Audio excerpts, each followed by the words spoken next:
From Donald Trump's iconic hair to Ivanka Trump's chic stilettos and Melania Trump's flawless fashion sense, each member of the Trump family has put their own dazzling touch on the family's vast fortune, elevating their wealth to jaw-dropping levels that might leave even your financial advisor in disbelief.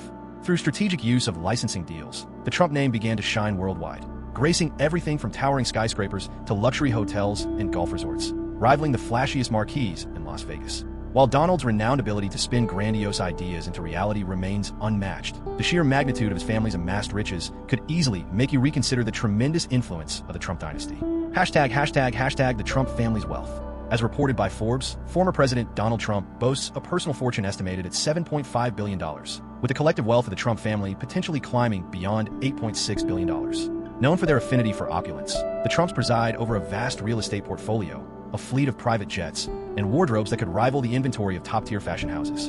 From an early age, Donald was thrust into the whirlwind of business and property development, often trailing behind his father, Fred Trump, at construction sites, eager to learn the ropes. Fred, a disciplinarian with a no-nonsense parenting style, instilled in his children the principles of hard work, ambition, and persistence as if delivering orders in a military drill. At the age of 13, Donald was sent to the New York Military Academy, where he excelled both in academics and athletics, eventually achieving the rank of captain while mastering the essentials of leadership, from polishing boots to commanding respect. Following his father into the family business, Donald quickly proved he had a talent for deal-making and an uncanny ability to spot lucrative opportunities. By 1971, he officially took control, rebranding the company as the Trump Organization and setting his sights on transformative Manhattan properties with the determination and precision of a guided missile. One of Donald Trump's earliest major undertakings was the ambitious overhaul of the aging Commodore Hotel into what became the Grand Hyatt. He masterfully negotiated substantial tax breaks and financial backing from the Hyatt Hotel Corporation, showcasing his knack for treating business deals like a high-stakes poker match. This daring initiative turned out to be a major triumph, catapulting him into the dazzling echelons of Manhattan's elite real estate players. Fred Trump's impact on Donald's career was as glaring as a Broadway marquee. The wealth and wisdom Fred accumulated gave Donald the golden springboard necessary to chase his lofty aspirations. Armed with resources and know-how, Donald aggressively navigated the intricate webs of finance, following in his father's imposing footsteps while occasionally ruffling feathers in the process. Donald Trump didn't stop at reshaping New York City into his very own real estate playground. He also brought his flair for grand theatrics straight to Atlantic City's glitzy casino scene. In 1984, he took a gamble on the Trump Plaza Hotel and Casino, and later, he opened the Taj Mahal Casino Resort, famously claiming it to be the eighth wonder of the world. Lavish and extravagant, the Taj Mahal quickly became an international symbol of indulgence, but the venture itself was like playing roulette with borrowed chips. Financial troubles and multiple bankruptcies were par for the course. Ivanka Trump, Donald's eldest child, inherited her father's insatiable ambition but refined it with a polished, modern elegance. Her business ventures shine even brighter than her father's towering skyscrapers, with a personal fortune that makes her siblings' earnings seem modest by comparison. Ivanka, along with her husband Jared Kushner, reportedly boasts a combined net worth of around $1.1 billion, thanks to a lucrative portfolio of real estate and other ventures. Safe to say, that's a staggering amount of zeros, folks. Ivanka Trump entered the vibrant world of luxury and ambition on October 30th, 1981.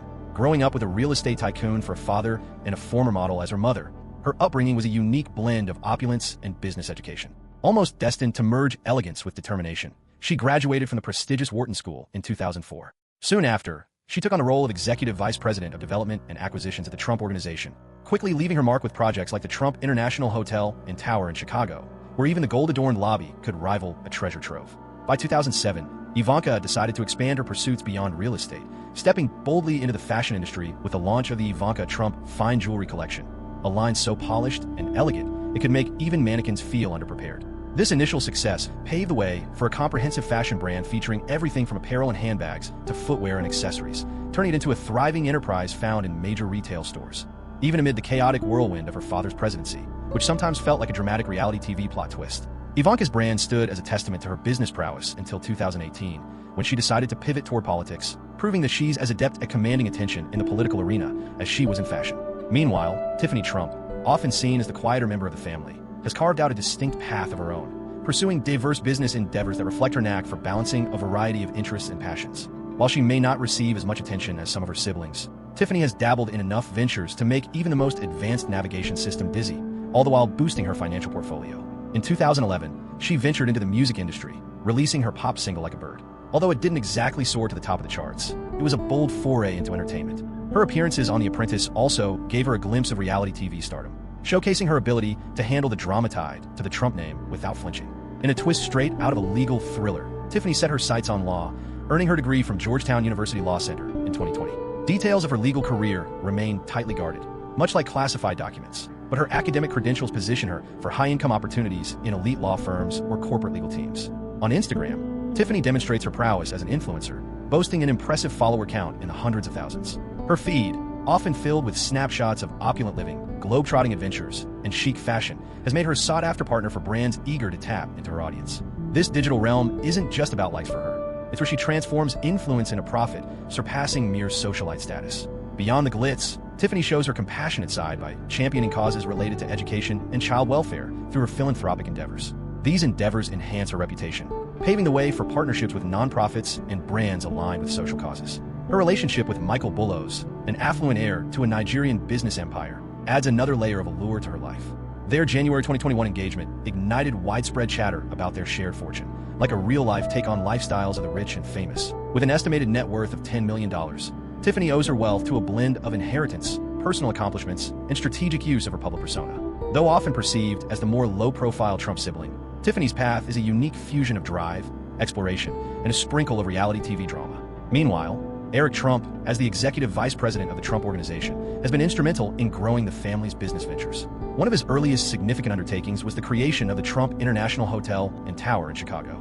This ambitious project involved constructing a 92-story high-rise, ranking among the tallest buildings across the nation. Eric played an integral role in managing the project, collaborating with architects, city officials, and contractors to bring it to fruition. When the Trump International Hotel and Tower opened in Chicago in 2008, it quickly became a benchmark for luxury and a testament to the Trump brand's dedication to excellence. Eric's contributions to the Trump Organization went far beyond its real estate ventures.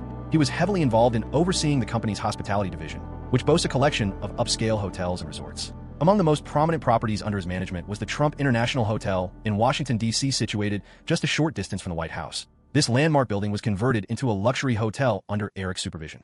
The transformation, which entailed an extensive renovation of the historic Old Post Office Pavilion, reached completion in 2016 and has since become a sought-after venue for notable events and esteemed guests. Beyond hospitality and real estate, Eric played a significant role in growing the organization's portfolio of golf properties. The Trump Organization operates a number of prestigious golf courses, such as Trump National Doral in Miami, Trump Turnberry in Scotland, and Trump International Golf Links in Ireland.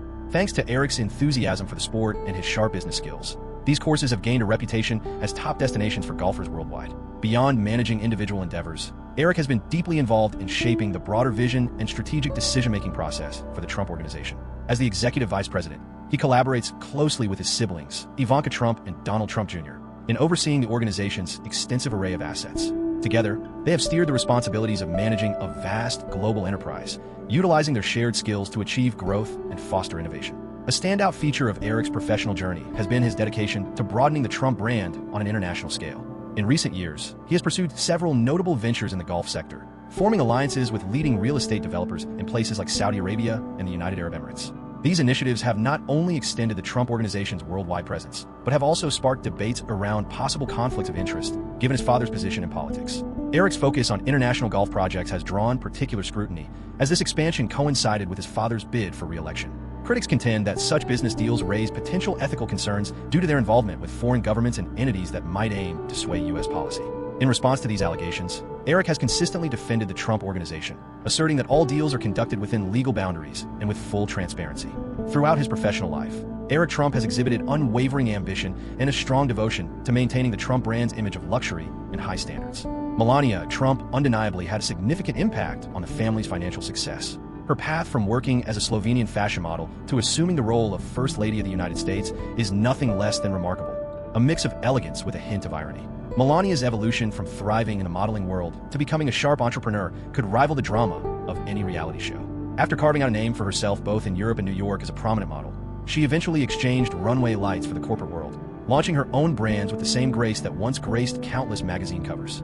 In 2005, Melania married Donald Trump in a wedding so lavish, it could put Cinderella's fairy tale ball to shame. With a guest list overflowing with celebrities and influential names, there was no denying Melania's rising prominence. But don't let the glitz distract you. Behind the scenes, she was already mapping out her entrepreneurial ambitions. The next year, Melania welcomed her son, Barron William Trump. Balancing the demands of motherhood with her drive for success, she decided to part ways with her modeling career. However, it It was clear from the start that life as a stay-at-home mom would never satisfy someone accustomed to sharing the spotlight with legendary supermodels. Instead, she directed her creativity and business acumen into forging new endeavors. In 2010, Melania introduced her own line of Melania timepieces and jewelry on QVC, showcasing that her talents extended far beyond the runway. With prices set between $30 and $200, her jewelry collection was designed to offer everyday shoppers a touch of sophistication. The line became a major success, earning her a reputation for making affordable luxury accessible. Building on the triumph of her jewelry business, Melania took a bold step into the skincare market in 2013 with the launch of Melania Caviar Complex E6. This was no ordinary skincare line. Her products claimed to deliver anti-aging benefits that could rival those tailored for royalty. The response was overwhelmingly positive, with customers raving about the opulent sensation of applying caviar-based treatments to their skin. The driving forces behind Melania's achievements? A blend of forward-thinking flair, an intuitive grasp of what consumers want, and the undeniable clout of the Trump name. With such widespread recognition, her brand could sell practically anything, whether it was luxury creams to suburban moms or, metaphorically speaking, ice to Eskimos. However, succeeding in the competitive realms of beauty and fashion required grit and resilience in equal measure.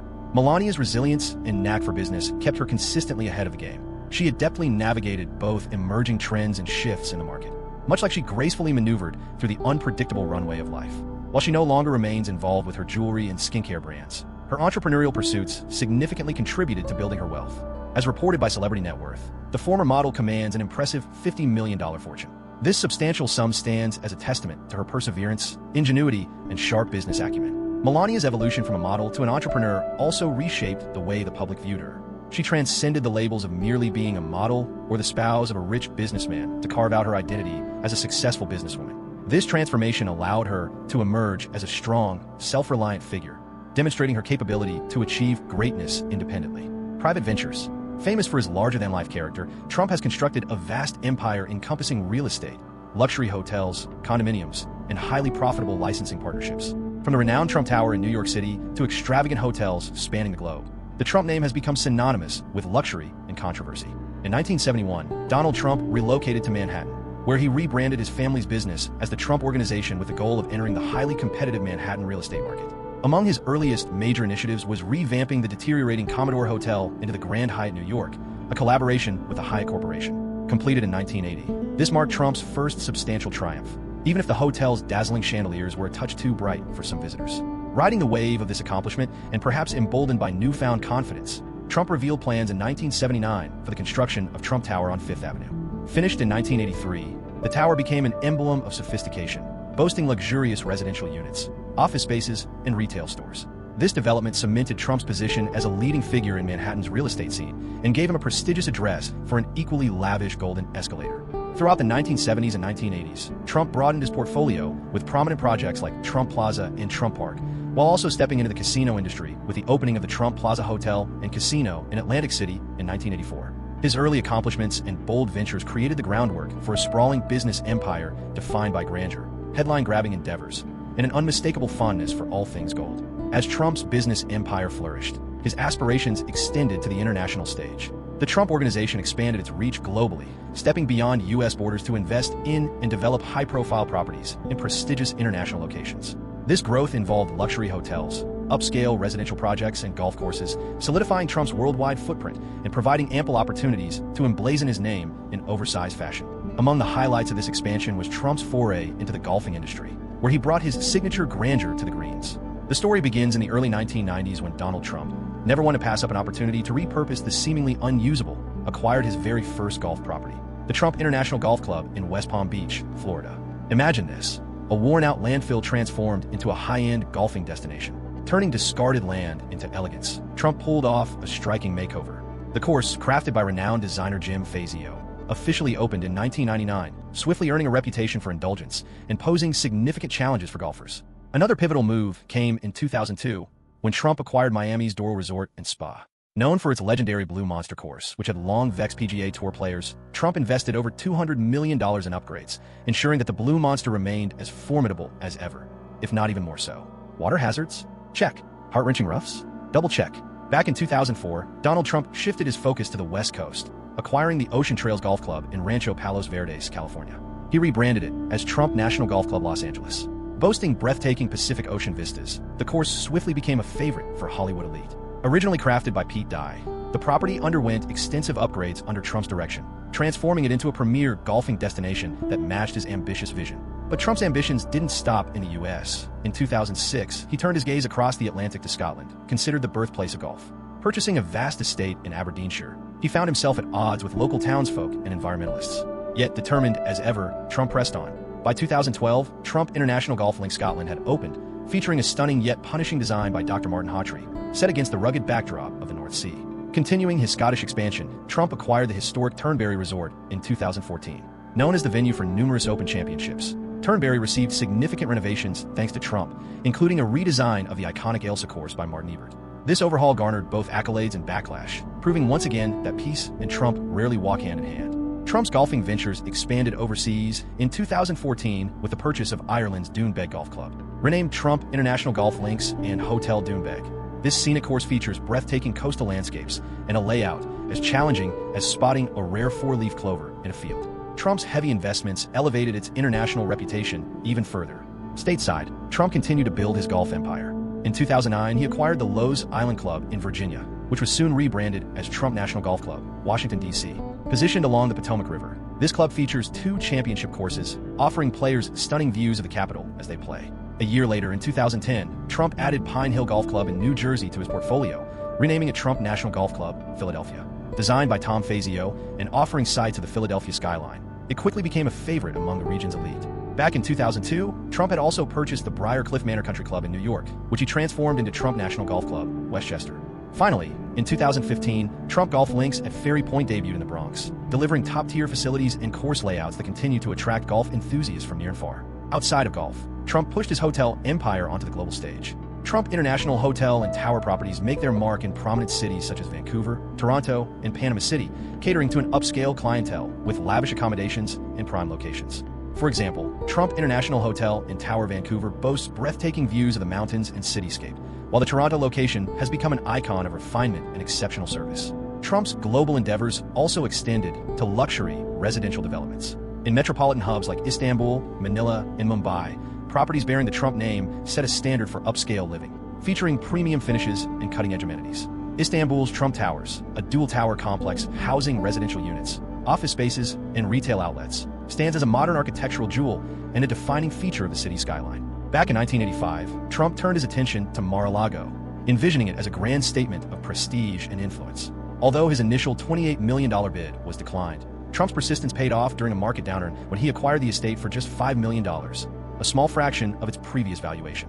He also spent $3 million more to secure Marjorie Merriweather Post's antiques and furniture, obtaining an impressive collection of historical treasures in the process. Trump's purchase of Mar-a-Lago signaled the start of a defining chapter for the property. By 1995, he had repurposed the Grand Mansion into an exclusive private club, welcoming the elite and influential. The renovation was nothing less than extraordinary. Trump designed a massive 20,000-square-foot ballroom lavishly decorated with $7 million worth of gold leaf. Reflecting his flair for extravagance, the estate featured gold-plated sinks valued at $100,000, along with gilded details throughout. The unparalleled luxury and exclusivity of Mar-a-Lago drew an affluent clientele. Prospective club members were required to pay a $100,000 initiation fee in addition to $14,000 in yearly dues. After Trump secured the presidency, the cost to join the club surged to $200,000. Regardless of the expense, securing membership at Mar-a-Lago became a sought-after symbol of prestige. Business blueprint Trump's approach to his licensing business can be traced back to the 1980s, an era marked by bold fashion trends like voluminous hairstyles, neon leg warmers, and oversized shoulder pads. While others were preoccupied perfecting the moonwalk, Trump was busy carving out his real estate empire and honing his prowess as a branding virtuoso. In the 1980s, he was already capturing headlines with his bold real estate developments across New York City. When Trump Tower was completed in 1983, it wasn't merely another skyscraper. It was a resplendent testament to his affinity for all things gold-plated. The tower, with its opulent atrium and gleaming exterior, clearly demonstrated to Trump that his name held immense value, akin to a jackpot-winning ticket. His initial foray into licensing came with the Trump Plaza Hotel and Casino, which debuted in Atlantic City in 1984. This venture was a bold wager, not just because of the high-stakes casino industry, but because Trump gambled that his name alone could attract visitors like moths to a gilded flame. The bet paid off, as the Trump brand, shining brighter than a jackpot slot machine, lured crowds looking to indulge in luxury or lose their money with flair. By the close of the decade, Trump ventured beyond traditional real estate to test how far his name could soar. This gave rise to the Trump Shuttle, a regional airline service catering to passengers in the northeastern U.S. Back in 1989, he purchased the Eastern Airlines shuttle and gave it a new identity as the Trump Shuttle, promising passengers an air travel experience as extravagant as his Manhattan skyscrapers. The Trump Shuttle essentially offered the sensation of soaring in a Trump Tower with wings, plus a dash of turbulence. Although it encountered its own financial turbulence and was sold off by 1992, it highlighted Trump's eagerness to associate his name with virtually anything, whether on the ground or in the skies. The 1990s signified a turning point in his approach to licensing. Facing financial struggles, Trump sought alternative revenue sources with the enthusiasm of someone stumbling upon the power of late-night TV ads. A prime example of this strategy was the Trump International Hotel and Tower in New York City, which was completed in 1997. By licensing his name, Trump avoided financing the full project himself. It was a mutually beneficial deal. Developers got the prestige of the Trump brand, and Trump got to keep enjoying the luxury of his gold-plated toilet seat. The triumph of the Trump International Hotel and Tower highlighted the potential of licensing as a lucrative business approach, showcasing how branding can often outweigh the actual product or service. During the early 2000s, Trump expanded his licensing efforts, attaching his name to an array of goods and services, including everything from bottled water to home furnishings. In 2007, he introduced Trump Home, a collection of upscale furniture and home accessories. These items were promoted as embodiments of the sophistication and refinement linked to the Trump identity. In a similar vein, Trump Ice, his bottled water venture, leveraged the brand's association with quality and luxury. Such endeavors exemplified Trump's talent for transferring his brand's prestige from real estate to the consumer market. A pivotal moment in the evolution of his licensing strategy came with the debut of The Apprentice in 2004. Trump took on roles both as executive producer and host of the show, which quickly turned into a cultural sensation. Its immense popularity bolstered his public persona, reinforcing the Trump brand as a symbol of affluence and achievement. The Apprentice served as a major vehicle for Donald Trump to showcase and market his array of business enterprises, from licensed merchandise to luxury properties. The show's immense success spurred greater interest in Trump-branded goods and services, reinforcing the power of his name as a lucrative licensing tool. However, that wasn't the only strategy he employed to build his family fortune. As a savvy businessman, Trump demonstrated a flair for employing tax strategies to maximize his earnings. His ventures into the intricacies of tax planning began years before he attained widespread recognition. One of his clever early moves was leveraging depreciation deductions, which allow real estate developers to write off the cost of their properties over time, even as those assets appreciate in value and become more upscale. This approach enabled him to significantly lower his taxable income, freeing up funds to expand his business ventures. Another sharp tactic in Trump's arsenal was taking advantage of the Historic Preservation Tax Credit, a provision that grants property owners tax benefits for restoring and improving historical buildings. Trump seized the opportunity when he undertook the renovation of New York City's Commodore Hotel, revamping it into the luxurious Grand Hyatt. By retaining key historical aspects of the structure, he qualified for significant tax credits, which helped lower his overall tax liabilities. Another tactic in his playbook was the like-kind exchanges provision, a tax strategy that almost sounds like it belongs in a monopoly game. This rule permits property owners to postpone capital gains taxes from sale if they reinvest the money into a similar type of property. Through this savvy approach, Trump consistently upgraded his real estate holdings without facing immediate tax burdens, allowing more of his wealth to remain intact. And let's not forget about the allure of tax abatements and local government incentives. It's akin to stumbling upon a golden ticket for massive tax breaks. For example, New York City offered abatements to developers investing in specific areas, a chance Trump eagerly capitalized on. These abatements significantly cut down his property taxes, padding his profits nicely, like discovering a small fortune, but on a much grander scale. A particularly striking element of Trump's initial tax methods was his reliance on shell companies. By establishing a network of various entities to hold and manage his assets, Trump effectively shuffled income and expenses between them to gain tax advantages. This intricate strategy rendered his financial dealings more difficult for tax authorities to decipher, introducing an additional layer of intricacy to his approach. Think of it as a high-stakes version of hide and seek, but involving dollar signs. During the early stages of his career, Trump also made use of bold accounting techniques. By stretching the limits of what could qualify as legitimate business expenses, he managed to claim deductions for everything from elaborate office upgrades to luxurious travel costs. These tactics significantly reduced his taxable income, ensuring he kept a larger share of his earnings. It's like enjoying a lavish meal, finishing every bite, and then writing off the calories as if they never existed. That wraps up this video. If you're eager to dive into more fascinating content, feel free to click on any of the cards displayed on the screen.